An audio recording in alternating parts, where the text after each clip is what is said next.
বানপীড়িত ৰাইজৰ কাষত আছুৰ মুখ্য উপদেষ্টা ডক্টৰ সমুজ্জ্বল কুমাৰ ভট্টাচাৰ্য। উজনি অসমৰ ভয়ংকৰ বান পৰিস্থিতিৰ মাজত বানপীড়িত ৰাইজৰ কাষত থিয় দিলে সদৌ অসম ছাত্ৰ সন্থাৰ মুখ্য উপদেষ্টা ডক্টৰ সমুজ্জ্বল কুমাৰ ভট্টাচাৰ্য। নাজিৰা সমষ্টিৰ টেঙাচুপৰি চকিয়াল গাঁও পৰিদৰ্শন কৰি তেওঁ বানপীড়িত পৰিয়ালসমূহৰ খবৰ লয় আৰু তেওঁলোকৰ সৈতে মত বিনিময় কৰে। পৰিদৰ্শনৰ সময়ত ক্ষতিগ্ৰস্ত পৰিয়ালসমূহক প্ৰয়োজনীয় সহায় সহযোগিতা আগবঢ়োৱাৰ লগতে সাহস আৰু আশ্বাস প্ৰদান কৰে আছুৰ মুখ্য উপদেষ্টাগৰাকীয়ে। দুৰ্যোগৰ এই কঠিন সময়ত বানাক্ৰান্ত ৰাইজৰ সৈতে একাত্মতা প্ৰকাশ কৰি সমাজৰ সকলো স্তৰৰ লোকক সহায়ৰ হাত আগবঢ়াবলৈ আহ্বান জনায়।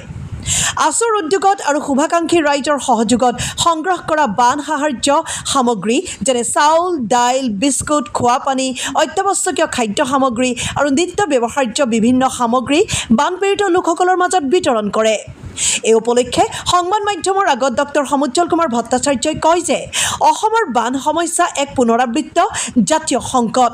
তেওঁ অসম চৰকাৰৰ লগতে কেন্দ্ৰীয় চৰকাৰক এই বিষয়ত অধিক ফলপ্ৰসূ পদক্ষেপ গ্ৰহণ কৰিবলৈ আহ্বান জনোৱাৰ লগতে অসমৰ বান সমস্যাক ৰাষ্ট্ৰীয় সমস্যা হিচাপে স্বীকৃতি দিবলৈ কেন্দ্ৰীয় চৰকাৰৰ ওচৰত দাবী জনায়। মানুহৰ দুখৰ সময়ত মানুহৰ কাষত থিয় দিয়াটোৱে হৈছে প্ৰকৃত মানৱতা। সেই মানৱতাৰে এক উজ্জ্বল নিদৰ্শন দাঙি ধৰিলে আছুৰ মুখ্য উপদেষ্টা ডক্টৰ সমুজ্জ্বল কুমাৰ ভট্টাচাৰ্যই।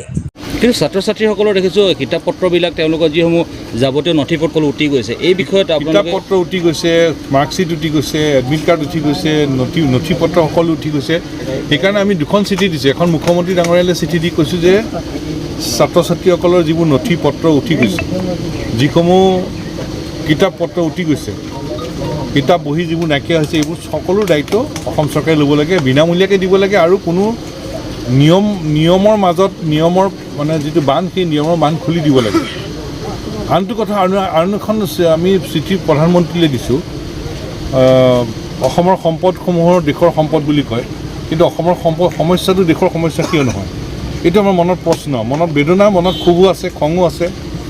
কিন্তু এতিয়া প্ৰধানমন্ত্ৰী ডাঙৰীয়ালৈ আমি চিঠিখন দি কৈছোঁ, প্ৰধানমন্ত্ৰী নৰেন্দ্ৰ মোদী ডাঙৰীয়া আৰু গৃহমন্ত্ৰী অমিত শ্বাহ ডাঙৰীয়াই নিৰ্বাচনৰ সময়ত সপ্তাহত দুবাৰকৈ আহে।